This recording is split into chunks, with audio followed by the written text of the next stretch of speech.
Oke, terima kasih. Itu sekilas cuplikan kegiatan teman-teman DCA Sumatera dengan petani daerah Sampas dan juga di daerah Lampung. Kita menginjak ke acara berikutnya, yaitu sambutan dari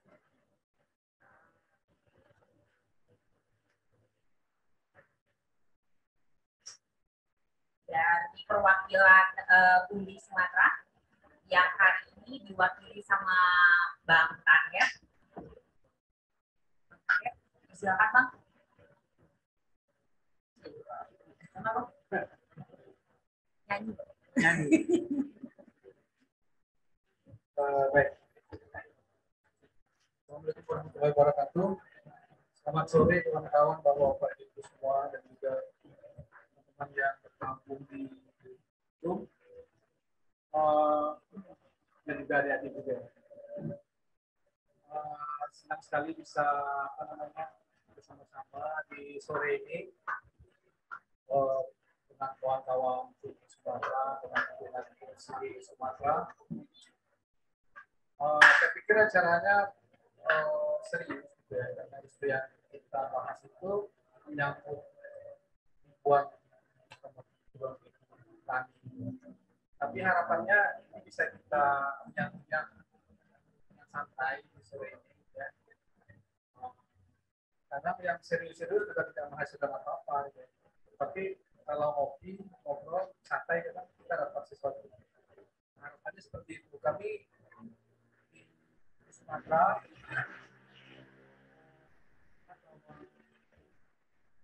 sekalipun banyak inovasi, gitu ya, banyak inisiatif yang muncul terkait kopi ini, munculannya banyak kedai kopi atau inisiatif seperti yang dilakukan oleh kopi, gitu ya, dari mulai tani sampai pengolahan sampai packing sendiri itu sudah lumayan luar biasa, tapi masih ada banyak PR lah, gitu ya. Kalau dari perspektif bisnis mungkin banyak masalah itu ada banyak peluang. Nah, gimana caranya kita ngobrol-ngobrol, mungkin dari banyak soal mungkin dapat ide satu atau dua, atau dari ngobrol-ngobrol ini kita dapat teman baru yang kemudian bisa mengembangkan gagasan-gagasan lain selain itu.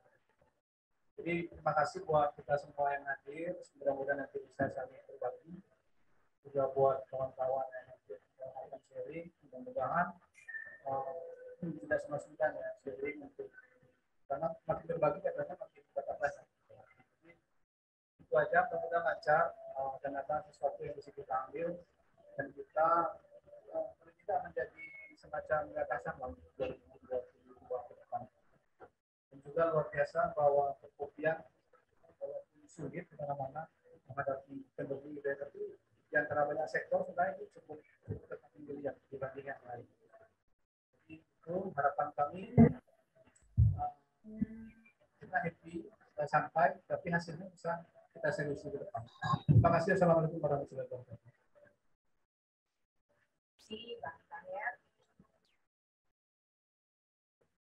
Untuk berikutnya kita akan mulai ngobrol-ngobrol sama teman-teman pelaku kopi dari hulu sampai hilir. Perjalanan yang panjang banget ya Bang J ya. Kita kedatangan Bang J nih, Ketua Dewan Kopi untuk daerah Jambi. Kita todong. Mungkin sebelumnya saya akan sedikit cerita tentang kopi di hulu. Nah, untuk program ini, teman-teman di sini fokusnya memang ke kopi robusta ya Mas ya. Nah, ini kan nanti kita akan cerita kenapa sih robusta gitu kan, apa yang menyebabkan teman-teman petani memilih robusta yang dikembangkan daripada arabica. Memang kalau kita berbicara tentang kopi di Indonesia ini sejarahnya udah panjang banget. Memang awalnya kalau kita baca-baca buku sejarah. Awalnya memang kopi yang masuk ke Indonesia ini yang dibawa sama bangsa Belanda itu adalah Arabica. Namun dalam perjalanannya ternyata Arabica tidak terlalu resilient, tidak terlalu tangguh dalam melawan penyakit. Akhirnya dibawalah satu varietas ke Indonesia yang kita bilang namanya kopi Robusta. Nah, untuk yang pertama ini kita akan ngobrol dulu nih sama teman-teman di dulu. Kita via Zoom dengan Mas Hendro. Apakah sudah bisa di-copy Mas Hendro? Iya, siap. Iya, selamat sore, Mbak. Gimana kabarnya, Mas? Alhamdulillah baik. Boleh nih, Mas, cerita-cerita dulu nih kita. Mau dengar ceritanya Mas Hendro nih. Pertama kali bergaul sama kopi, khususnya Robusta ini gimana nih, Mas, awalnya? Oh, jadi awal ceritanya gini. Dulu saya kerja merantau, Mbak. Ke sana, ke sini. Tapi orang tua punya lahan kopi tapi dikit. Setelah saya merantau, melihat ke sana ke sini kok banyak kafe kecil langsung penjualan kopi. Saya tanya, kopi ini dari mana? Katanya, dari Lampung. Setelah itu saya pikir-pikir lagi, ternyata kopi dari tempat saya ini gitu. Setelah saya pikir-pikir, akhirnya dari saya merantau itu tadi, saya pulang ke kampung halaman dan saya mulai menekuni kopi gitu. Bagaimana sih cara proses-prosesnya ya? Saya belajar dari orang tua saya seperti itu. Berarti udah berapa tahun nih, Mas? Mulai menggeluti kopi dari tahun 2011, Mbak. Berarti sekarang kira-kira Mas Hendro udah ngelola kopi, luas kopinya berapa, Mas? Gimana, Mbak? Luas kebun yang Mas Hendro kelola sekarang sudah berapa, Mas? Oh, kalau kebun yang saya kelola sih nggak begitu lebar sih, Mbak. Kalau hektarannya mungkin sekitar 1 hektar. Kalau dari banyaknya pohon dalam 1 hektar itu sekitar 2.500 batang, Mbak. Berarti kalau dirata-ratain kira-kira 1 tahun itu bisa menghasilkan berapa banyak, Mas, dari lahan 1 hektar? Oh, kalau untuk rata-rata ya, dari 1 hektar ya bisa mencapai 7 kintal atau 8 kintalan lah, Mbak, kalau dengan cuaca yang bagus. Nah, itu rata-rata. Karena Mas, cuacanya baguskah atau ada penurunan gara-gara cuaca? Oh, untuk saat ini mungkin karena curah hujan yang terlalu tinggi.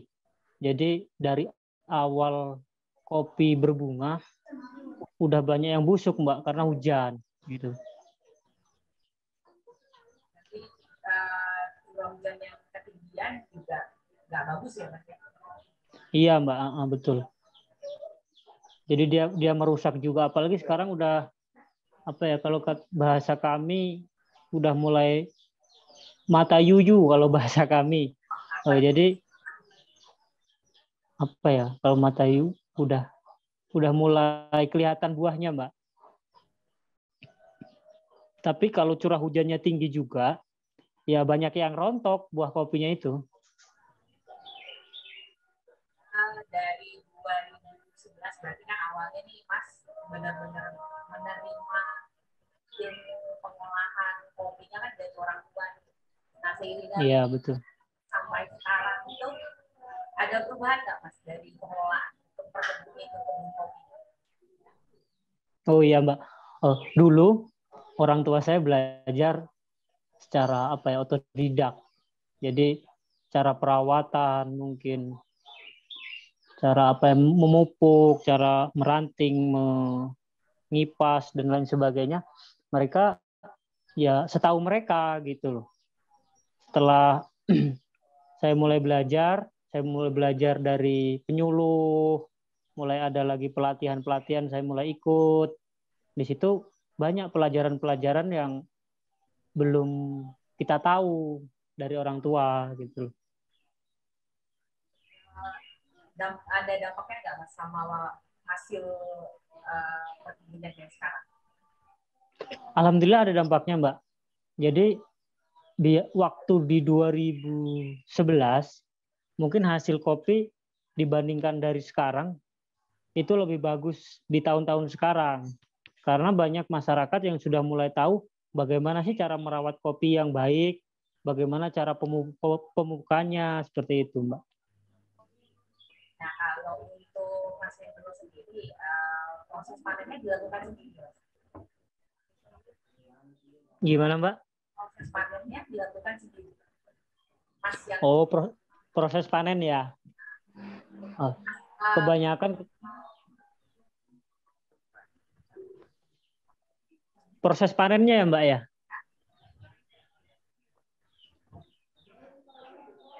Panennya Mas Hendro lakukan sendiri supaya proses pasca panennya, atau Mas Hendro cuma jual cherry ke prosesor, atau Mas Hendro proses juga?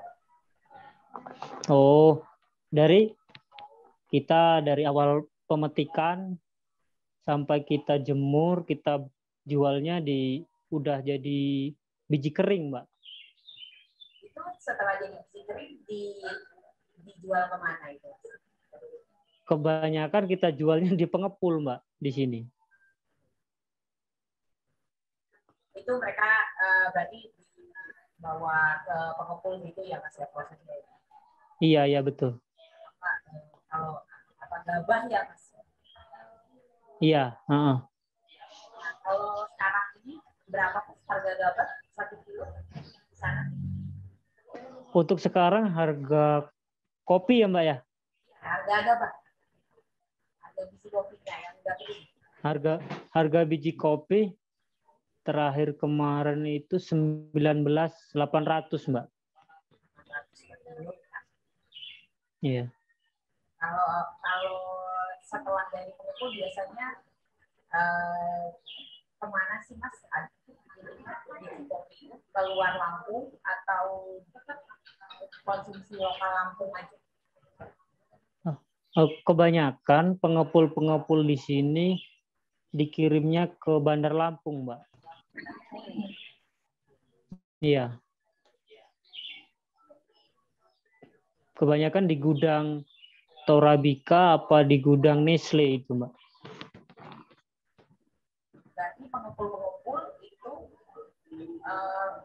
buang lagi ke gudang-gudangnya Torabika sama Nestle? Iya, betul. Nah, kalau untuk sekarang ini, Mas, kira-kira yang Mas hadapi sekarang oke, selain curah hujan kita yang terlalu, terus apa lagi, Mas, kendalanya? Ya, mungkin karena curah hujan sekarang yang tinggi ya, Mbak ya, jadi mungkin untuk hasil panen di tahun depan mungkin lebih kurang dibandingkan tahun di 2021.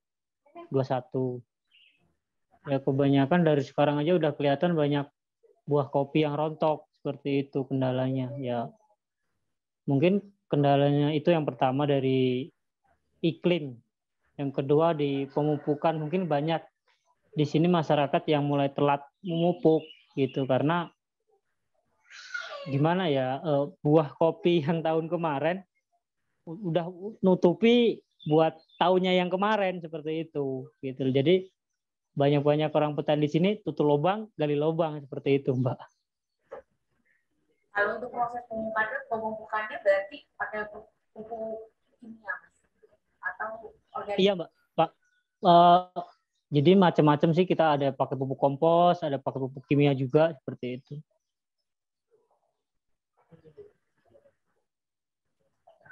Makasih ya, Mas Hendro. Mungkin kita untuk narasi berikutnya ini sudah cerita dari diwakili oleh Mas Hendro. Mungkin selanjutnya beralih ke Bang.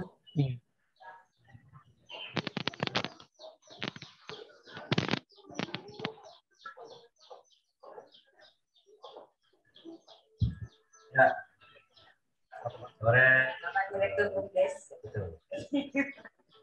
Assalamualaikum warahmatullahi wabarakatuh. Selamat sore, salam sejahtera untuk kita semua. Ya, mungkin Mas Bang Dodi cerita di awalnya gimana kok bisa sampai kepincut sama kopi? Kalau berbicara masalah kopi, saya ini sebenarnya keturunan dari petani kopi. Kenapa? Di landscape rumah tangga desa, khususnya Taman Nasional Sulat, itu kami mayoritas petani dan petani. Memang dari dulu kebanyakan kenal itu kopi hanya untuk kalangan tertentu. Gitu ya. Jadi kalau ada acara adat, baru kopi kan orang disebutkan banyak.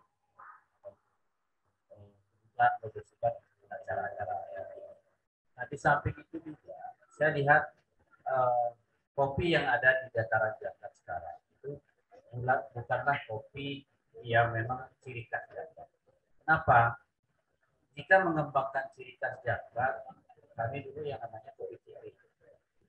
Produktivitas dari buah untuk kopi ciri itu lebih kecil dari robusta yang kita kebanyakan petani kembangkan yang ada di sekarang di desa. Berarti itu bibitnya atau bisa dibilang varietasnya apa yang lokal banget ya? Iya, kalau ceri memang dari nenek moyang saya dulu memang sudah ada di sana. Tapi yang sekarang dikembangkan petani itu banyak kan pembibitan yang dibawa oleh dari luar daerah. Kenapa? Dari segi produktivitas itu luar biasa sekali. Sangat menjanjikan bagi petani bisa menghasilkan putih-putih uang. Kalau sekarang ini untuk dapat berapa? Kalau untuk gabah, kalau berbicara gabah itu kalau di Serampas Kopi itu kita berbicara fine robustanya. Itu kopi yang memang kopi pilihan yang dipilih dari perkebunan warga oleh kelompok KWT, kelompok wanita tani yang saya pertanyakan di bawah. Nah, untuk harga ceri dari ceri merah itu 4.000 per kilo diambil dari petani. Berarti sudah disortir merah, gitu ya, istilahnya sudah dirampak juga. Gitu ya. Nah, itu yang kita beli 4.000 per kilo. Nah, tentu dalam hal ini dari petani ini diolah oleh kelompok KWT. Jadi yang punya peran untuk pengolahan kopi kita adalah kelompok KWT. Jadi petani, kelompok wanita tani. Kenapa kita memilih kelompok wanita tani? Saya melihat dari segi aktivitas, kebanyakan selama ini kan orang identik yang banyak aktivitas di perkebunan itu pihak laki-laki gitu. Nah, kita coba bagaimana peran wanita ini menonjol juga daripada peran laki-laki. Nah, memang di kebun itu lagi penting.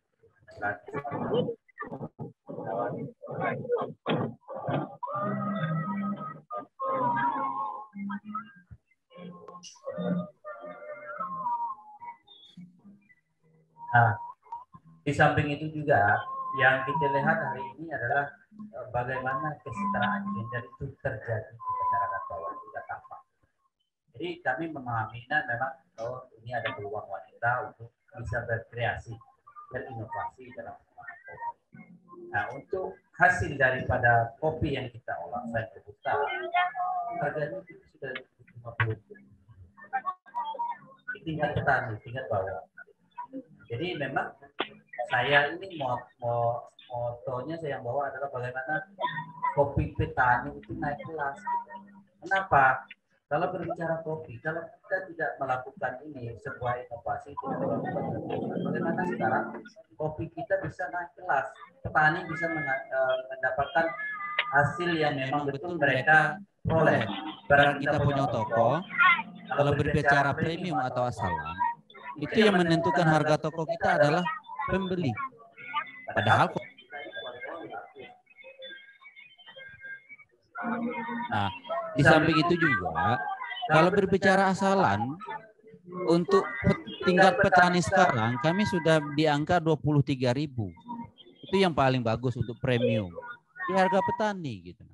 Dan ini luar biasa sekali. Saya lihat bahwa semakin hari kopi ini sangat menjanjikan apabila memang kita bisa olah dengan betul dan bisa kita kembangkan ke depan gitu. Nah, kalau untuk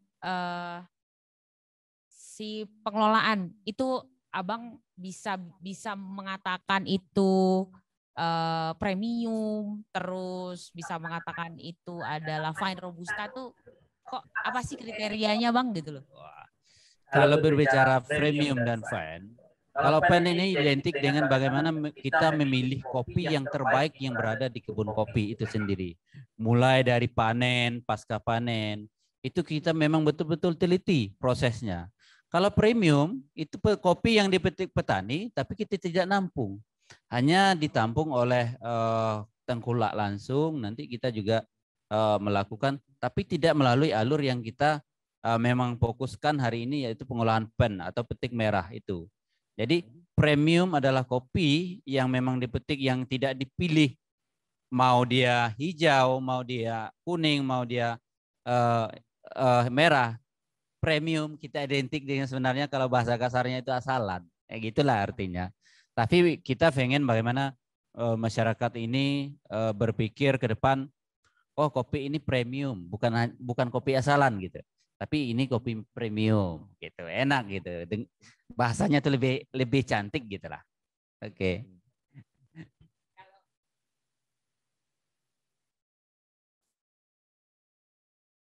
Ada premium, ada fine gitu ya Mas. Nah, kalau untuk berarti Bang Dodi ini kan di Serampas Kopi ya Bang ya? Ya betul. Berarti Abang prosesor juga nih? Ya, termasuk salah satu prosesor yang ada kopi robusta dari Kabupaten Merangin.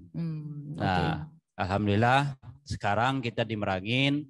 Kemarin kita setelah mendapatkan sertifikat indikasi geografis terkait pengakuan kopi robusta Sumatera Merangin, yaitu dengan nomor 100. Nah, dan salah satunya saya juga termasuk di pengurus terkait MPIG. Nah, jadi mudah-mudahan nanti memang petani Merangin ini bisa menikmati apa itu IG, apa itu kopi petani naik kelas gitu. Berarti ini indikasi geografisnya kapan nih Bang baru dapatnya? Keluar kemarin di awal tahun, yang diserahkan pada tanggal berapa kemarin ya? Saya lupa ingat nih. Yang diserahkan waktu itu oleh Pak Bupati waktu itu Pak Haris, sebelum beliau dilantik menjadi gubernur. Gitu. Nah sebenarnya kita sering dengar nih ya kalau teman-teman di industri yang di hulu itu sering berbicara tentang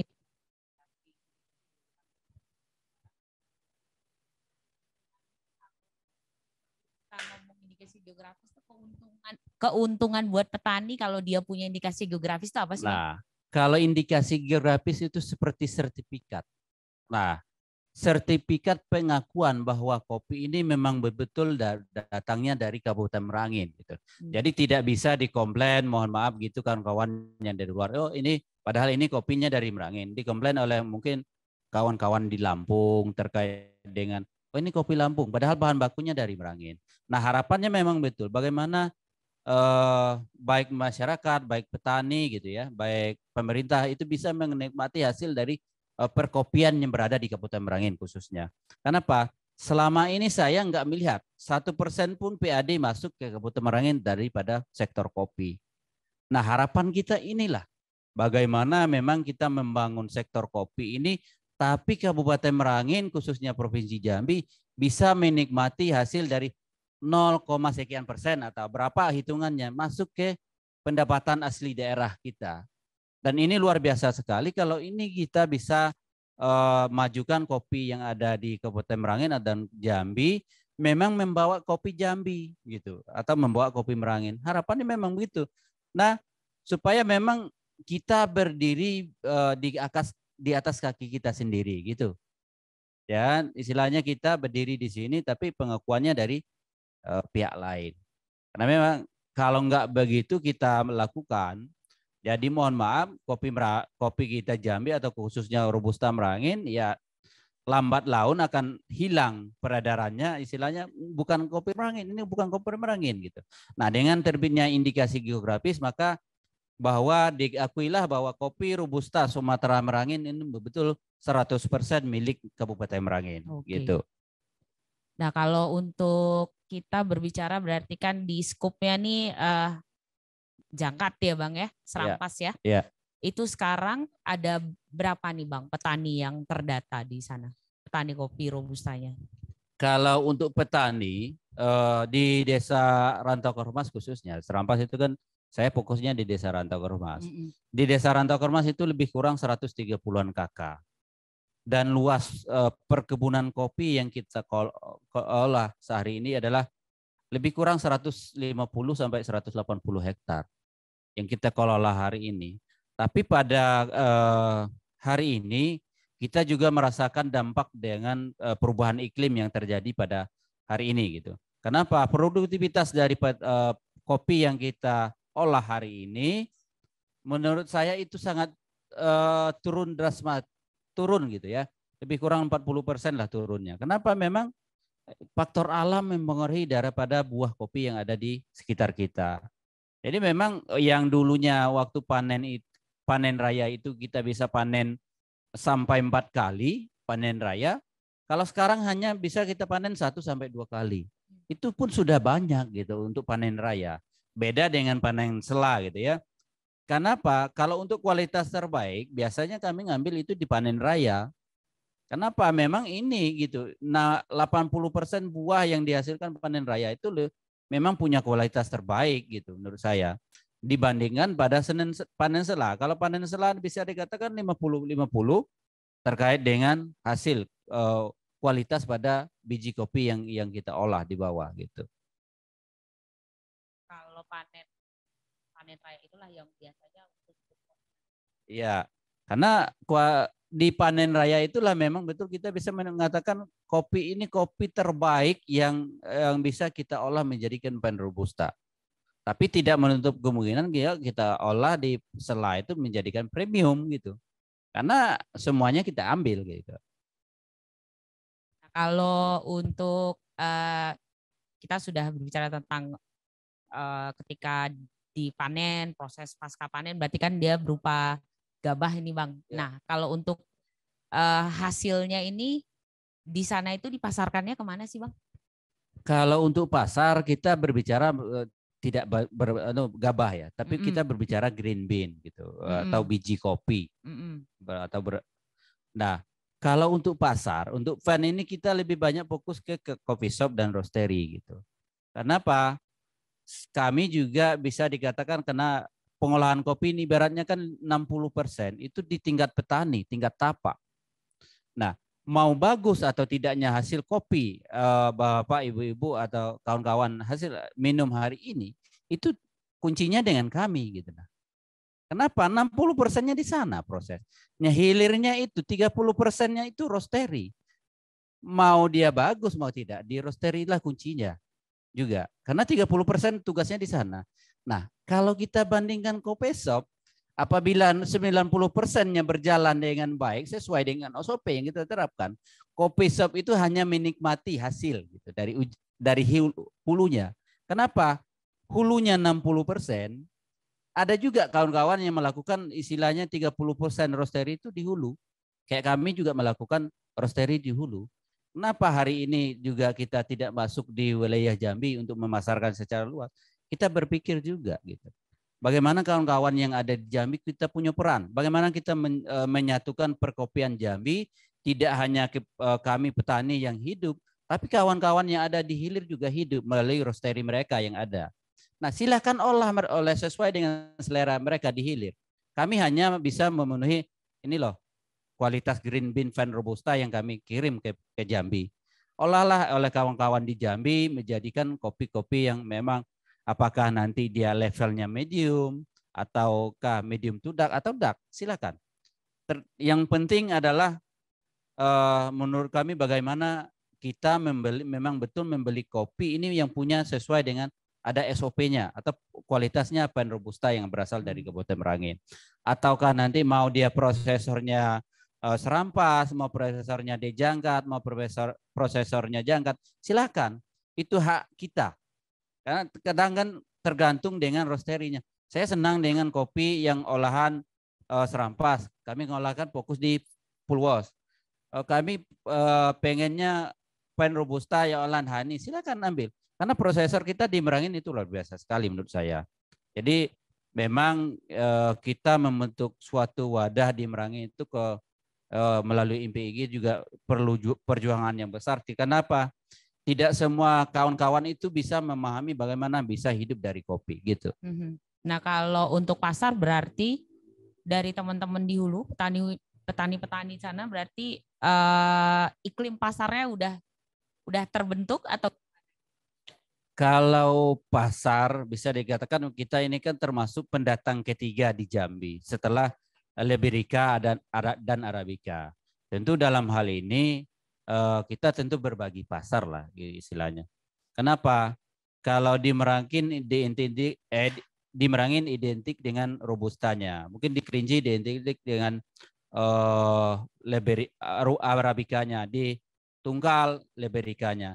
Tentu melalui perkopian yang ada di Jambi, kita berbagi peran. Kenapa? Lidah kita ini tidak sama untuk menikmati kopi gitu. Ada yang senang dengan Robusta, ada yang senang dengan Arabica, ada yang senang dengan Liberica. Tentu dalam pasar juga kita tidak memilih pasar gitu. Silakan pasar ini mau kemana kita ngopor. Tergantung dengan selera pasar. Kalau kita berbicara selera kita pengen ngopornya ke Starbucks. Itu terlalu besar sekali menurut saya cita-cita kita kalau bermain dari awal gitu. Karena sekarang kita bisa dikatakan Merangin itu belum sampai 10 tahun kita bermain di kopi gitu. Jadi mungkin lah kawan-kawan di Kerinci sudah lebih dari 10 tahun. Tapi kita ini termasuk anak yang baru dilahirkan di Kabupaten Merangin terkait dengan pengolahan kopi yang Pen Robusta tadi gitu.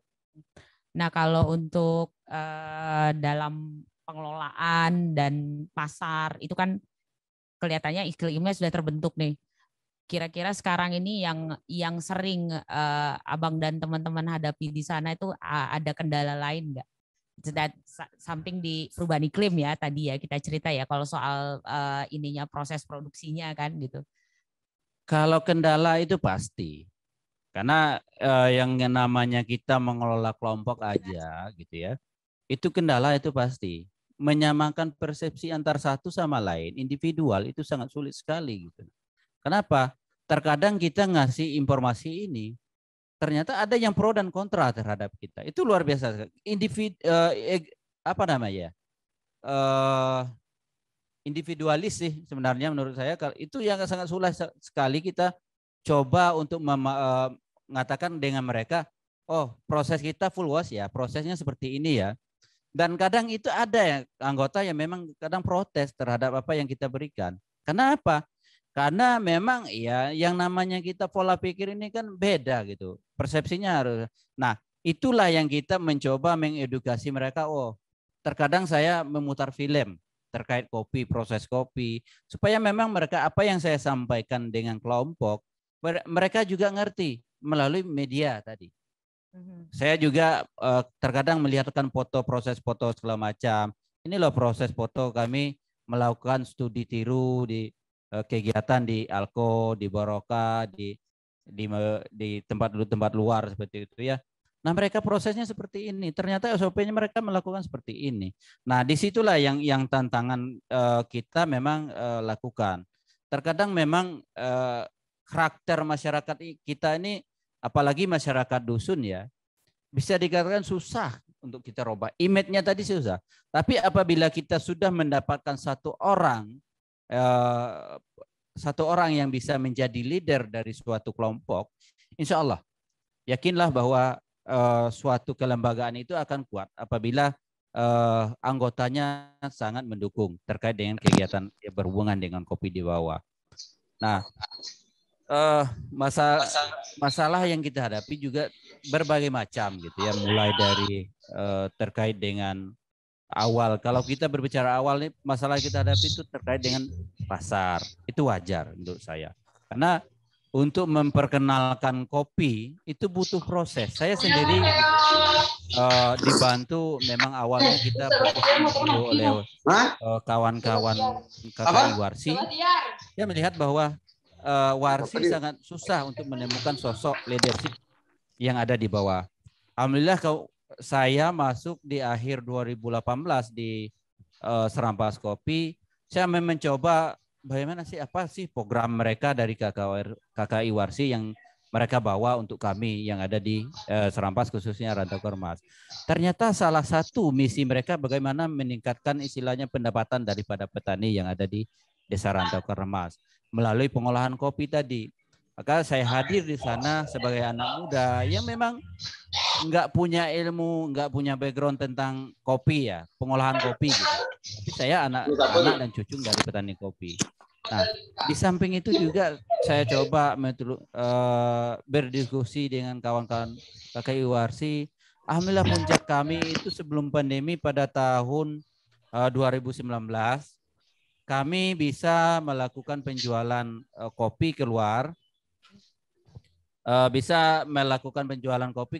ke pihak salah satu PT yang kita kerjasama di luar Pulau Sumatera, yaitu di ibu kota.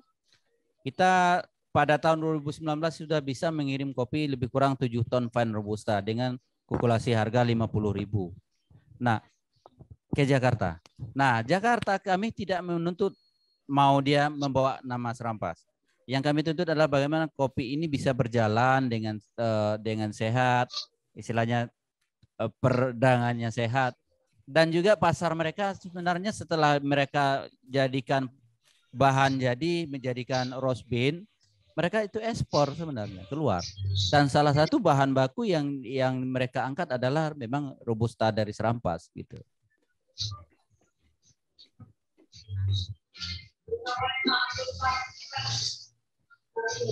Seru nih ceritanya Bang Dodi nih.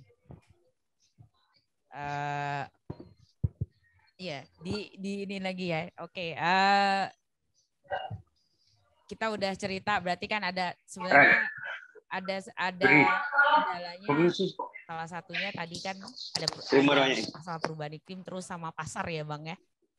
Nah, kalau untuk kopinya Serampas sendiri ini sekarang pasarnya itu mayoritas mana Bang? Jambi kah atau keluar Jambi? Kalau pasar kita tidak berbicara lagi di lokal saja gitu ya. Sekarang kita sudah mencoba bagaimana kita bisa mengirim Sumatera, di Pulau Sumatera, Jawa gitu. Dan juga saya coba masuk di pasar di Kalimantan. Kenapa? Karena kalau nggak seperti itu mungkin kopi Serampas nggak dikenal kalau kita tidak membuka pasar. Nah, feedbacknya adalah itu aja. Yang penting kopi kita terjual dengan baik dan SOP kita memang sudah kualitas kopi kita sudah orang luar tahu. Nah, gitu.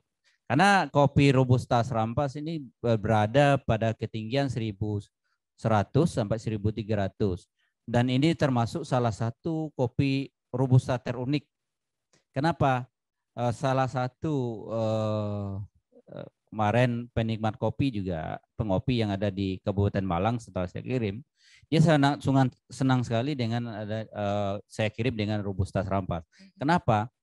Ternyata setelah saya buka katanya, dia Robusta, baunya Robusta. Setelah saya menikmati, ternyata ini Arabica ya katanya. Bukan, ini Robusta. Karena di cita rasa itu memang lebih menonjol ke Arabica karena ketinggian tadi juga menggoreng gitu. Iya, iya. Menarik nih. Ternyata bisa mirip Arabica rasanya ya Bang ya kalau di ketinggian segitu ya. Oke, udah dengar cerita-cerita dari Bang Dodi tadi. Teman-teman yang punya pertanyaan di hulu tahan dulu. Wah, sabar. Kita masih punya satu narasumber lagi. Nah, dari tadi kan kita ceritanya nih petani nih, di tingkat petani gimana proses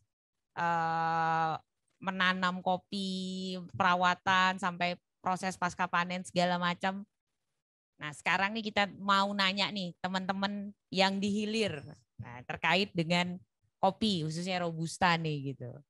Mungkin untuk teman ngobrol kita berikutnya Bang Andre.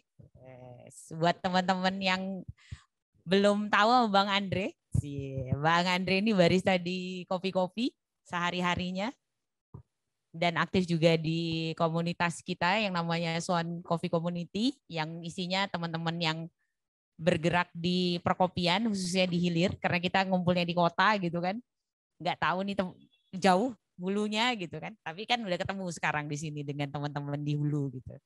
Nah ini kita cerita nih sama Bang Andre nih, ayo Bang Andre gimana Bang ceritanya ini soal kopinya ini, mulai ngebar tahun berapa Bang? Mulai ngebar itu pertama kali di tahun 2017. Oke, 2017. Udah lama ya. Nah, kalau untuk sehari-hari apa aja sih nih Bang kegiatannya teman-teman barista? Tadi kan kita udah cerita nih teman-teman petani tuh ngapain aja gitu kan, memproduksi beans yang berarti kan Bang Andre dan teman-teman yang lain terimanya ini kan sudah jadi biji kopi yang bahkan sudah disangrai kan gitu ya, sudah di roasting gitu.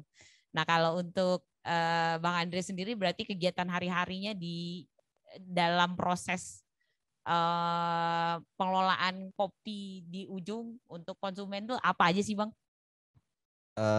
Kalau di bagian hilir itu emang kita biasa tuh maksimalin kopi yang udah dikasih dari si roastery. Dan balik lagi ke kopi shop masing-masing itu gimana caranya buat maksimalin roast bean yang udah dikasih dari roastery tadi. Misalkan kayak Robusta, udah tahu karakteristik dari kopi Robusta, sebisa mungkin teman-teman di bagian hilir khususnya barista buat maksimalin kopi yang udah dikasih tadi. Nah kalau untuk pasarnya Jambi ya khususnya teman-teman di inilah ya di tempatnya Bang Daeng nih, Bang Andre. Jadi kopi yang menjadi favoritnya konsumen ini apa sih Bang? Yang lebih dominan biasanya kan kalau teman-teman ini punya rata-rata dua varietas ya. Ada Arabica, ada Robusta gitu. Gimana nih? Robusta ini populer nggak buat konsumen? Robusta ini cukup populer ya, tapi di kalangan kedai kopi susuan gitu. Karena basicnya kalau misalkan kopi susuan gitu biasa pakai beansnya Robusta. Kebanyakan di Jambi teman-teman juga cerita kayak gitu, pakai beansnya Robusta. Karena mungkin dari segi rasa kayak Robusta itu dominasinya pahit dan coklat itu ketika ketemu dengan aren dan macam-macam campuran lain lebih diminatin daripada si Arabica yang biasanya itu rasanya dominan asam. Berarti konsumsi Robusta lumayan tinggi ya? Lumayan, karena kalau misalkan Robusta itu biasanya kan diolah dengan es kopi susuan gitu ya. Dan itu emang pasar sekarang kan lagi banyak es kopi susuan gitu. Kedai-kedai kopi sekarang kaum milenial yang ngopi pun sekarang minumnya es kopi susu. Nah kalau kayak tempatnya Bang Andre kerja kan dia nyatu nih sama roastery. Berarti kan kita juga ngelihat trafficnya Robusta gimana nih Bang dibanding sama Arabica? Kalau di tempat saya kerja sendiri itu roastery ada Arabica dan Robusta emang. Kalau buat Robusta kita jualnya per kilo, kalau Arabica kita jualnya per 1/4 kilo. Dan yang biasa ngambil Robusta per kilo itu emang kedai-kedai kopi susuan yang pakai signature gitu kayak salah satu toko kopi susu signature toko tersebut. Jadi dia pakai Robusta terus dicampur lagi dengan creamer, dengan aren atau evaporasi. Nah, jadi kayak itu jadi salah satu signature kedai itu. Dan biasanya itu pakai kopi Robusta. Karena kalau misalkan dia pakai Arabica, permasalahan yang biasa ditemuin sih soal harga. Nah kalau di akhir nih kita berarti kan ini udah di ujung nih, paling ujung nih kan ya Bang ya. di roastery dan warung kopi ini paling ujung ya. Proses kita ngomongin kopi mulai dari diangkat dari serampas sampai ujung gitu kan. Itu di ujung harganya berapa sih kalau untuk robusta yang sudah disangrai?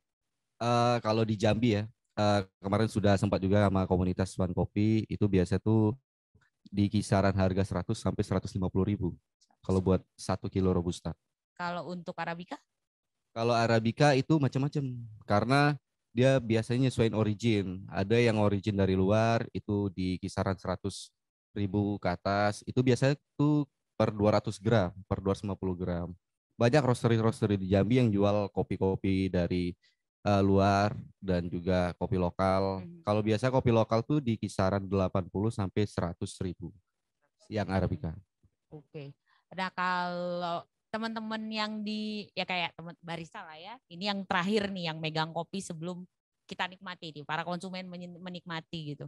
Tahu nggak datangnya dari mana?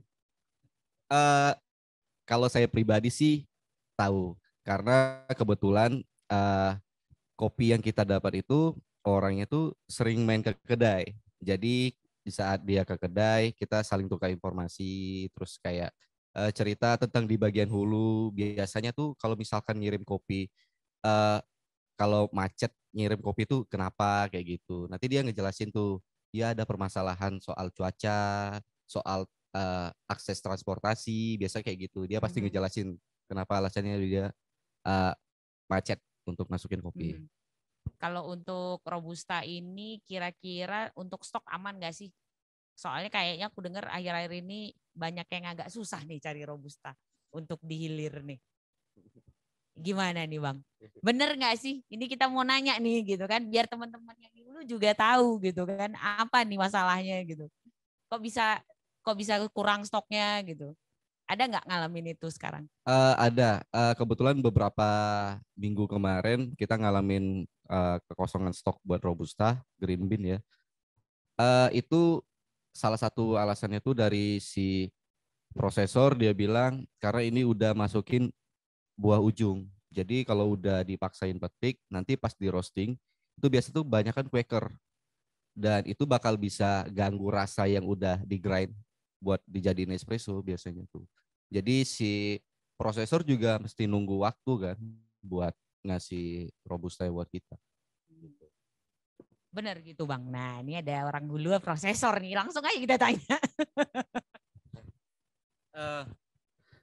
Itu yang saya bilang tadi, kalau untuk robusta itu per tahun itu hanya panen rayanya 1 kali. Itu perkiraan bulan Juni sampai dengan September. Jadi kalau kita pengen mau cari kopi yang kualitas bagus ya di antara bulan yang 4 tadi. Kenapa? Produktivitas dari kopi itu yang memang punya kualitas bagus ya di bulan itu. Nah, tentu bagi kami sebagai prosesor di hulu, kami juga berpikir bagaimana kopi yang kami olah ini punya konsistensi.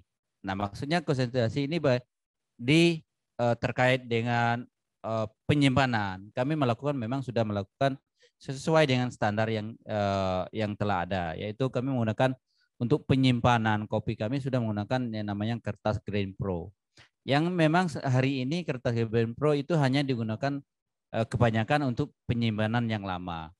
Nah, dan juga enggak masalah, ya istilahnya karena kertas itu kedap akan bau gitu. Jadi kopi ini kan sensitif sekali kalau berada pada bau-bau yang tidak sedap gitu.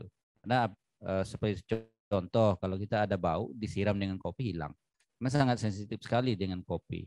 Makanya kalau untuk stok saya bilang hari ini memang ini yang memang hari ini kita terjadi kendala adalah kurangnya komunikasi koordinasi antara hulu dan hilir. Tapi kalau untuk produktivitas, saya menjamin bahwa kopi yang kami hadirkan di hulu itu stoknya melimpah sekali apabila kedai kopi shop yang berada di Kota Jambi khususnya bisa mengatakan kami butuh sekian ton kopi robusta pada bulan ini. Maksud kami adalah bagaimana menjalin komunikasi lebih awal gitu ya. Tapi kalau menjalin komunikasinya di bulan Agustus, mohon maaf gitu. Wajarlah bagi prosesor mengatakan keadaan kami di lapangan sudah masuk musim ujung, wajar. Kenapa? Kami tidak pernah tidak melakukan istilahnya mengkotakkan. Maksudnya mengkotakkan ini, oh permintaan dari pihak rosteri pada bulan Agustus sekian ton. Berarti di awal sekitar bulan April atau Mei, kita sudah menyiapkan cadangan. Nah, kebun siapa sih yang bisa kita ambil, kelompok mana sih yang bisa kita bina untuk menghasilkan kopi yang robusta terbaik tadi, gitu. Gitu, Eng. Berarti kan udah ketemu, bisa langsung berhubungan dan memutus rantai juga kan. Ya kan semangatnya kita berbicara tentang kopi ini kan memutus rantai pasok supaya jadi lebih pendek gitu ya, Bang ya. Oke, kalau untuk berarti sehari-hari lumayan lah ya, berarti ininya kira-kira nih kalau teman-teman di warung konsumsi robusta seminggu tuh berapa sih? Kalau itu tergantung warung. Iya, nggak bisa. Untuk Bang inilah Bang Andre lah. Kalau misalkan dipatokin satu kedai itu bisa 2-3 kilo lah per minggu. Per minggu ya. Oke. Minimal ya. Gini segitu. Oke nih, ini nih apa? Udah mulai ngobrol nih, hulu sama hilir nih ya Bang ya. Nah kalau untuk mungkin kita bisa udah dengar cerita dari hulu, hilir. Sesi berikutnya mungkin ada teman-teman yang punya pertanyaan, silahkan. Nah, boleh nih, Mas Jasin ya.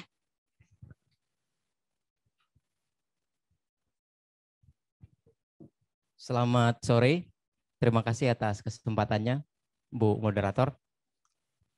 Saya Jasin.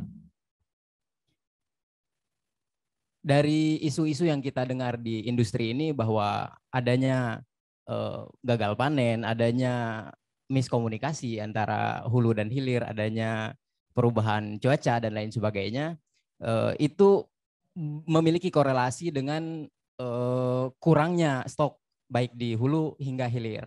Nah, sementara konsumsi kopi lagi naik-naiknya, baik domestik maupun internasional gitu. Lalu pertanyaan kami, apa dan bagaimana strategi sejak hulu hingga hilir industri kopi untuk menyambut kenaikan konsumsi domestik kopi di Indonesia pasca pandemi? Mengingat pasca pandemi banyak kedai baru yang buka, baik di Jambi maupun di luar daerah Jambi. Di Pulau Jawa, di Sumatera banyak sekali kedai-kedai baru yang buka. Lalu pasca pandemi juga orang-orang udah mulai keluar, udah mulai ngopi di kedai, udah nggak ngebrew lagi di rumah. Nah lalu apa strategi dan bagaimana strategi itu dijalankan baik hulu hingga hilir industri kopi ini untuk menyambut kenaikan konsumsi domestik kopi di Indonesia pasca pandemi? Terima kasih.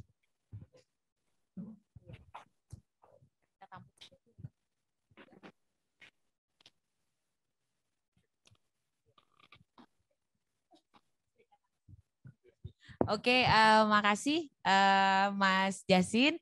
Mungkin ada lagi teman yang mau tanya? 3 deh, kita buka dulu. Oke.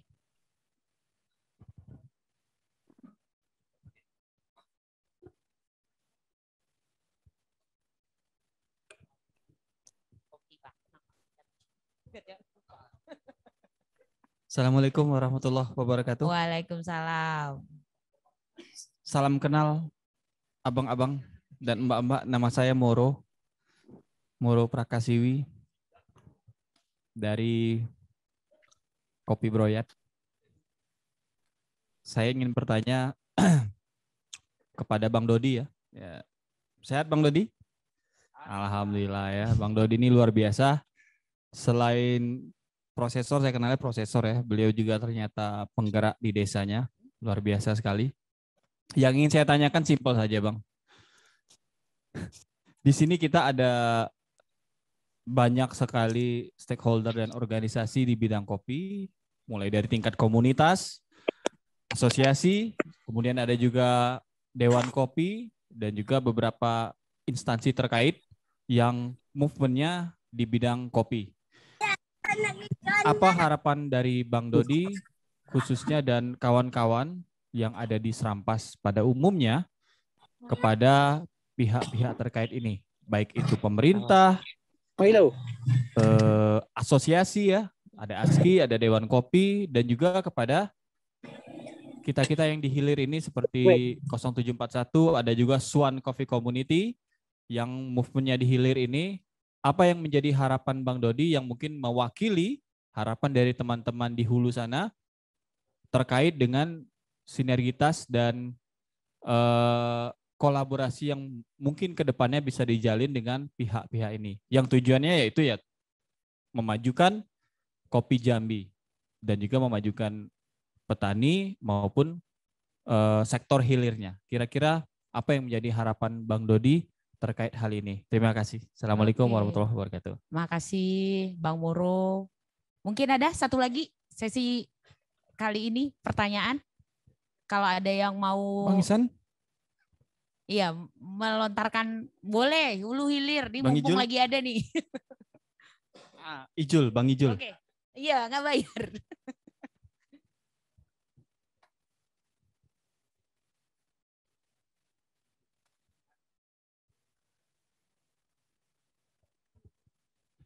Cek. Assalamualaikum warahmatullahi wabarakatuh. Perkenalkan, nama saya Zulkifli, saya dari Swan Coffee Community. Yang menjurus lagi ke Bang Dodi untuk pertanyaannya. Jadi kita tahu nih dari kami dari bidangnya hilir, kami berfokusnya di bidangnya hilir. Di marketnya, para penerima, dan kami menjelaskan pada customer bahwa kami ujung tombak. Jadi di 10%-nya ini kami memanfaatkan betul bagaimana si customer tuh menerima dengan tepat. Dan juga kami membutuhkan equipment yang juga yang tentunya nggak murah untuk kami gunain. Jadi ketika kami mendapatkan sesuatu hal yang produk yang kami dapatkan, kami angkat untuk menyalurkan ke customer, itu kurang tepat. Jadi itu membuat kami berpikir dua kali. Nah, jadi yang pokok pertanyaannya adalah bagaimana dari timnya Bang Dodi untuk menaikkan jatuhnya kayak gini. Menaikkan gimana ya? Menentukan tingkat fine dari sertifikasinya kayak gimana? Atau kalau ada uji cita rasa lagi dari timnya Bang Dodi? Karena kalau misalnya perubahan nama dari asalan ke premium itu kayak kami jatuhnya takutnya membodohi pasar. Yang penikmatnya kami nih. Tuh. Jadi kami memperhatikan customer-nya juga kami di sini untuk menikmatinya kayak gimana. Bukan persoalannya si Robusta ini tidak punya masuk ke specialty dari timnya Arabica dan sebagainya. Tapi kita tahu Robusta ini punya peranan sangat penting di industri kami di coffee shop. Apalagi di basicnya ke milk base dan sebagainya. Itu aja dari saya. Assalamualaikum warahmatullahi wabarakatuh. Ya, makasih. Oke, tadi kita udah dapat 3 pertanyaan ya. Ada dari Mas Jasin, Mas Muro, sama Mas Zul. Untuk yang Mas Jasin tadi, kalau kita bilang secara singkatnya ya, strategi peningkatan konsumsi kopi terkait dengan meningkatnya permintaan untuk kopi dari para penggemar kopi di Indonesia gitu. Nah, untuk yang pertanyaan pertama ini boleh Bang, silakan. Oke, terima kasih Bang Yasin terkait pertanyaannya. Saya juga tertarik dengan pertanyaan yang diberikan. Karena memang ini suatu tantangan bagi kami dalam pengembangan kopi. Karena melihat dari pasca pandemi, kami melihat memang betul bahwa banyak kopi shop yang memang sudah mulai buka, anak-anak muda sudah mulai tertarik pengolahan kopi. Nah, tentu dalam hal produktivitas produk yang kami hadirkan, makanya hari ini kami di Merangin itu punya yang namanya kelompok MPIG, Masyarakat Perlindungan Indikasi Geografis, yang di dalamnya tergabung semua kelompok tani, prosesor dan juga roastery juga tergabung di sana khususnya di Merangin gitu ya. Nah, harapannya adalah Di IMPI IGK ini kami punya yang namanya buku terkait standar operasional, prosedur terkait pengolahan kopi. Nah, kalau berbicara produktivitas dari satu kelompok, sedangkan produktivitas hilirnya meningkat, tentu satu kelompok tidak sanggup untuk memenuhi kebutuhan hilirnya.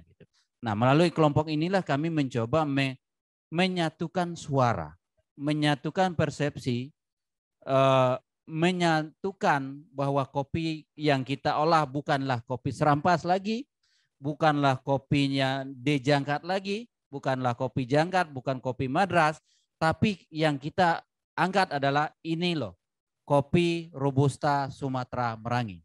Kenapa? Melalui kelompok ini kita coba untuk memilah dan memilih.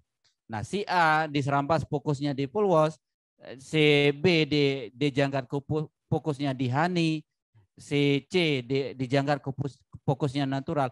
Nah, inilah yang nanti kami coba kolaborasi, kerjasama, sinkronisasi. Nah, mudah-mudahan nanti ke depan dengannya berkembangnya waktu, lahirnya kopi shop baru, harapan kami memang betul bahwa ayolah konsumsi kopi kita Jambi, khususnya kopi Robusta, Arabica, dan Liberica. Kenapa? Kalau tidak kita yang mengangkat kopi Jambi, siapa lagi? Coba. Nah, kenapa? Salah satu feedback yang kita harapkan adalah orang luar sudah memperhitungkan kopi kita Jambi. Kemarin kopi Robusta yang dibawa oleh kawan-kawan LTB melalui Dejangkat Sungai Tenang, 2 tahun berturut-turut itu mendapat juara 1 di nasional. Di Bali juara 1 dengan nilai tambah atau nilai lelangnya mendekati angka 300.000. Arabica 200.000. Tapi Robusta bisa dihargai 300.000. Di Bandung kemarin alhamdulillah juga di 2019 kawan-kawan mendapatkan peringkat di angka peringkat 1.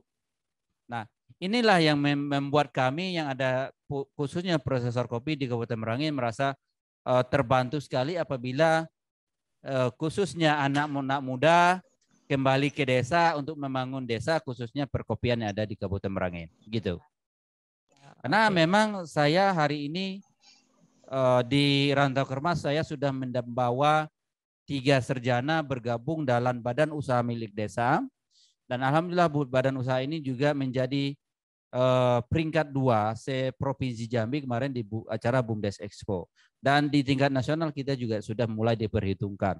Oke, nah, salah satu produk unggulan kita adalah kopi memang betul. Gitu. Berarti promosi terus nih ya Bang ya? Ya tentu dalam hal proses juga bagi kami di bawah tidak sembarangan gitu ya. Arti setiap proses yang kami hasilkan mau natural, honey, semiwas dan pulwas, kami melakukan uji coba lab Koka yang kita kirim ke Paslik Koka Jember. Nah, kenapa? Tujuannya untuk melihat hasil daripada proses yang kita lakukan oleh kelompok kita masing-masing di bawah gitu. Oke. Itu Bang siapa? Ya, Bang Yasin. Bang Yasin. Makasih Bang. Nah, kalau untuk peningkatan konsumsi kan berarti ada kaitan langsung nih dengan teman-teman di hilir nih. Nah, kalau untuk teman-teman hilir nih kira-kira apa nih kiatnya nih? Apa nih yang bisa dilakukan gitu? Jadi tadi kalau kata Bang Yasin, insya Allah setelah pandemik, kopi shop baru akan bermunculan. Jadi kalau saya pribadi sih, inginnya tuh dengan strategi kopi shop itu bukan cuma sekedar buka kedai kopi yang buat nyari keuntungan ya. Jadi ada sisi lain yang juga menyampaikan informasi dan juga edukasi terhadap kopi yang ia hasilkan kepada si konsumen. Karena kalau misalkan kita ngomongin soal kopi, Bang Dodi juga udah cerita soal kopi yang di atas dan di bawah. Kan balik lagi kan ke konsumen. Nanti kan kalau udah kopi yang kita bawa ini udah dikenal dengan konsumen, otomatis orang hulu juga dapat exposure ya. Jadi si orang-orang di hilir ini tugasnya tuh juga kayak memberikan branding lah soal kopi di mana yang ia dapat, tentang proses yang ia dapat kayak gitu. Jadi dan konsumen pun juga teredukasi. Jadi konsumen juga ada alasan buat minum kopi. Wah, ternyata kopi dari Jangkat.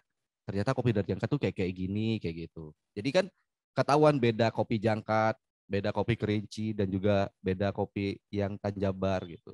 Oke, berarti fungsi edukasi juga jalan ya di teman-teman di hilir ya yang memang bersentuhan langsung dengan konsumen kan. Kalau teman-teman di hulu kan nggak ketemu langsung nih sama konsumennya gitu kan.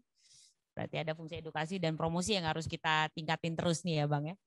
Oke, mungkin kita coba ke pertanyaan yang berikutnya. Mungkin kita bisa coba bantu jawab ini sama dari Bang Moro. Memang ini khususnya buat Bang Dodi nih, harapan para petani serampas yang ada di sana terkait dengan usaha yang telah dilakukan atau teman-teman yang bergerak di bidang kopi ya baik dari pemerintah, asosiasi gitu. Seperti apa sih pengennya gitu? Apakah model sinergisitas atau kolaborasi yang kayak apa sih sebenarnya yang dibutuhkan teman-teman di sana gitu? Silakan Bang. Ya, terima kasih pertanyaan Bang Moro tadi, pertanyaan yang luar biasa sekali menurut saya. Kenapa? Saya ini berdiri hari ini di sini itu dari kopi. Saya bisa hidup dari kopi. Nah, tentu harapan kami dari petani kopi khususnya dari hulu ya. Kami hanya bisa menyiapkan bahan baku produk. Tentu intervensi dari pihak baik stakeholder, organisasi perkopian yang ada di Jambi maupun nasional, harapan kami adalah bagaimana menyikapi hadirnya kopi. Dalam arti kopi ini punya nilai tambah terkait dengan edukasi. Nah, kami juga merasakan hari ini bahwa apa yang kami lakukan di Serampas hari ini, alhamdulillah hari ini saya katakan bahwa untuk peralatan yang ada di Serampas itu bisa dikatakan kalau berbicara cost itu 98% itu intervensi dari luar. Kita tidak pernah melakukan pembelian alat yang bersifat angkanya di fantastis. Kalau kita berbicara angka yang fantastis gitu ya, harapan kami adalah kita dapat uangnya dari mana ya? Nah, kan gitu. Karena kelompok yang kami hadirkan hari ini misalnya belumlah seumur jagung gitu. Karena saya pun masuk di Serampas itu hanya dari 2018 akhir, kalau dihitung hari ini baru 3 tahun. Ternyata setelah 3 tahun saya masuk di sana, banyak intervensi dari baik stakeholder, baik NGO, baik organisasi yang memang membidangi kopi, bahwa melihat Serampas hari ini perkembangannya pesat sekali. Kenapa? Karena dengan hadirnya saya di Serampas, saya melihat bahwa kawan-kawan KKI Warsi yang hari ini fokusnya pendampingan di sana mendapatkan leadership di sana. Nah, kenapa? Apapun yang programnya mereka lakukan hari ini di sana, masyarakat itu mudah untuk mencerna apabila ada satu orang leadership yang hari ini fokus dalam pengembangan potensi desanya di sana. Dan juga saya lihat bahwa tentu kopi ini tidak lepas dari hulu dan hilirnya. Tanpa ada hulu, hilir akan tidak terbentuk kopi. Dan tidak tanpa ada hilir, kopi ini tidak akan terbentuk di hulu. Kenapa? Karena kita ini semuanya saling membutuhkan. Ibarat sebuah roda itu selalu berputar. Ada hilirnya, ada konsumen yang menikmati hasil kopi daripada petani. Hulunya ada hilir yang membeli berbentuk barang.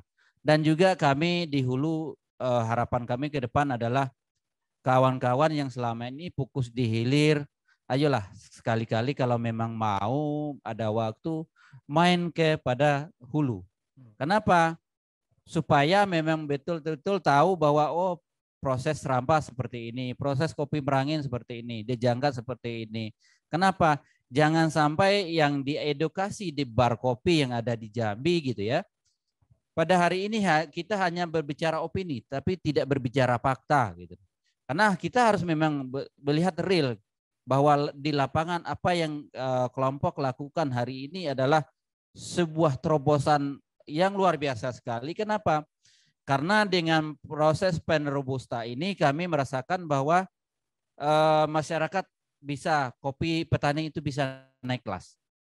Nah, kenapa? Dengan harga 50.000 dibandingkan 23.000 itu ada penaikan dua kali lipat ya. Nah, dan yang menentukan harga itu adalah kita, bukan si pembeli gitu. Mohon maaf gitu ya. Karena memang produk yang kita hasil ini punya SOP yang jelas, punya dari pas panen dan pasca panen yang jelas, dan produk yang kita hasilkan juga jelas gitu. Berarti Nah, kita... memang di bagian intervensi kami merasakan bahwa hari ini di Merangin itu luar biasa sekali intervensi yang dilakukan baik stakeholder OPD yang ada di kabupaten kota dan juga provinsi, tidak hanya satu dinas gitu ya. Dan hari ini juga sudah mulai dari pihak kementerian juga melihat bahwa kopi robusta yang ada di Merangin ini juga dia punya tugas juga untuk mengembangkan. Jadi mengembangkan dalam arti kemarin kita sudah diintervensi dengan peralatan yang diberikan oleh Dirjen Perkebunan gitu untuk kita yang ada di 2 kelompok yang saya bina hari ini di bawah. Nah, mudah-mudahan tidak menutup kemungkinan kelompok-kelompok lain juga bisa berkembang seperti kami gitu. Bisa mendapatkan dari segi peralatan yang saya katakan luar biasa sekali lengkapnya. Satu paket yang diberikan oleh Dirjen Perkebunan untuk pengolahan kopi itu luar biasa sekali. Karena ada 6 alat yang dibantu. Dan alhamdulillah gitu peran perkebunan Provinsi Jambi itu luar biasa sekali dalam intervensi terkait dengan kopi yang ada di Kabupaten Merangin khususnya robusta. Karena memang saya melihat bahwa perkebunan Provinsi Jambi ini punya niat yang baik khususnya dalam mengembangkan kopi robusta yang ada di Kabupaten Merangin. Terima kasih. Ya. Mungkin langsung nyambung sama pertanyaannya Bang Jul tadi ya Bang, yang soal menentukan fine atau premium itu apa sih kriterianya? Nah, terkait dengan pertanyaan Bang Zul tadi, kalau saya berbicara fine itu mulai dari prosesnya, panen dan pasca panen. Itu kita sudah mulai proses gitu. Kenapa? Kalau berbicara fine, kita itu mengenal yang namanya natural, honey, semi wash dan full wash, dan juga kita mengenal dengan namanya wine gitu ya. Nah, kita mulai panen aja kita sudah melakukan namanya pemetikan ceri merah. Nah, kalau di premium itu tidak ada dilakukan seperti itu. Kalau untuk robusta yang hari ini ada di Kabupaten Merangin. Kalau premium dia metik merah, kuning, hijau, laju. Selesai lah itu. Tapi kalau kita melakukan di pen robusta, kita hanya mengambil buah yang memang betul matang, merah, dan juga kita melakukan perendaman, namanya proses rambang. Nah, di sana kita memilih kopi, walaupun dia merah setelah kita petik, belum tentu kok biji kopi yang di dalamnya itu bagus. Maka melalui proses rambang kita melakukan pemilihan biji lagi. Ternyata biji yang mengapung ini tidak kita olah. Karena biji yang mengapung merah ini kebanyakan sebelahnya kan biasanya ada 2 biji yang ada terdapat di kopi itu. Sebelahnya memang cacat. Seperti memang ada hitamnya, ada memang sebelahnya tidak dominan gitu ya besarnya. Nah, di proses rambang ini biji kopi yang memang betul terendamlah yang kita olah untuk jadikan pen robusta. Jadi memang prosesnya itu mahal sebenarnya. Makanya kopi pen robusta yang kita hasilkan hari ini di harga 50.000 yang mahal itu prosesnya gitu. Karena membutuhkan waktu yang lama dibanding pada proses premium gitu. Itu ada kaitannya dengan penentuan kriteria fine, premium itu ada kaitannya dengan tingkat kadar airnya nggak sih Bang? Nah, kalau untuk kadar air biasanya pen itu bermain di kadar air 12. Tapi kalau untuk premium ya bisa dikatakan di air 15 sampai 23 itu premium. Tapi terkadang kan kebanyakan petani tengkulak itu biasanya mencampur premium. Makanya kalau kita mau bermain di premium untuk kopi susu ya, itu carilah prosesor kopi atau kawan-kawan tengkulak yang memang betul orang setempat gitu lah. Karena kebanyakan kami kan tengkulaknya banyak juga dari luar. Setelah panen habis mereka balik ke desa mereka gitu, mereka datang dari daerah dari Pagar Alam, dari Bengkulu. Nah, memang kita Tugas kita adalah bagaimana mengedukasi kopi baik premium dan fine itu bermain memang betul dengan penduduk setempat gitu. Memang di ini ya. Ya, Bang, ya. memang kita harus jeli. Gitu. Oke, makasih banyak banget. Semoga teman-teman terpuaskan dengan jawabannya. Mungkin kita melangkah ke, sepertinya ada beberapa pertanyaan ya dari itu Zoom. Mungkin boleh kita lihat dulu.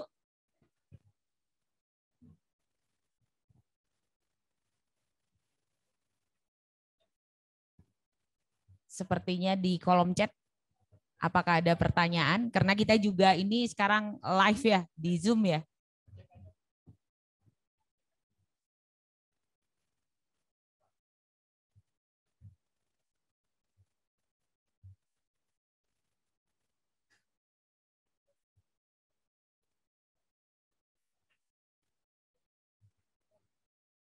Apa nih? Oke. Ini ada teman dari Bahtera ya. Say hi. Wah, itu kelihatan tuh Bang Beknya. Apakah ada pertanyaan? Oh, belum ada. Oke.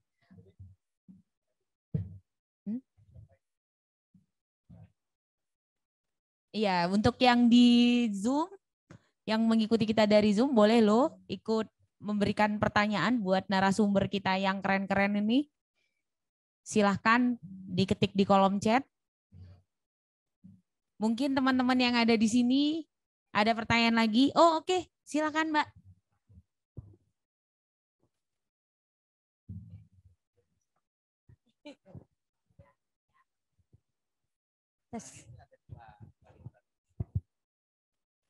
Halo, selamat sore semuanya. Sore. Saya Anissa Fitri dari Beranda Perempuan. Salam kenal Bang. Sebenarnya saya kalau berbicara soal hulu dan hilir, sebenarnya saya di tengah-tengahnya ya. Jadi saya pengen menanyakan beberapa hal sama Bang Dodi, karena abang yang di hulu ya. Jadi Bang, pada praktiknya ya, setelah saya mengamati beberapa petani kopi yang ada di Sarolangun, khususnya di Desa Lubuk Bangkar, saya menemukan satu permasalahan yang mengakar bagi saya ya. Selain memang ketidakadilan gender dan ketimpangan gender yang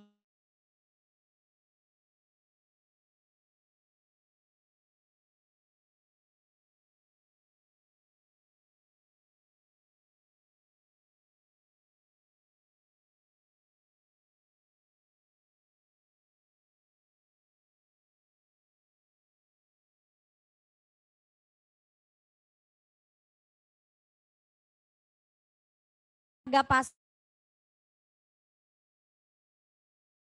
itu atau misalnya pada mengikuti pelatihan-pelatihan masih dikontrol oleh laki-laki boleh atau tidaknya begitu kan. Sementara kan pada prakteknya memang pekerjaan lahan memang banyak dikerjakan oleh perempuan juga kayak gitu kan.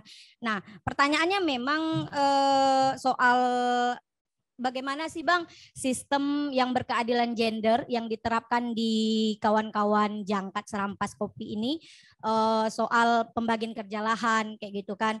Dan sebenarnya saya ingin menanyakan pada Abang Dodi dan kawan-kawan lainnya juga soal apa sih peran lembaga kita ini yang punya perhatian terhadap kopi, baik NGO, komunitas dan lain-lain ini kan dalam menentukan harga pasar. Dalam menentukan harga pasar, kemudian sebenarnya siapa yang punya kendali soal harga ini dalam penentuan harga itu. Terima kasih. Saya akhiri. Wassalamualaikum warahmatullahi wabarakatuh.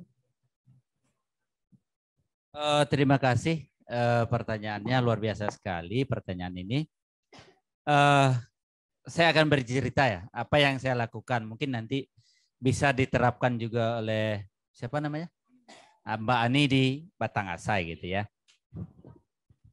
Saya awalnya dulu memang saya lihat bahwa bagaimana peran perempuan ini juga punya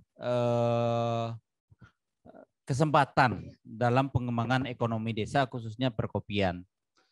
Nah, memang dari segi tenaga gitu ya, laki-laki itu identik dengan kuat. Tapi jangan salah menilai bahwa perempuan juga punya ketelitian dalam pengolahan kopi.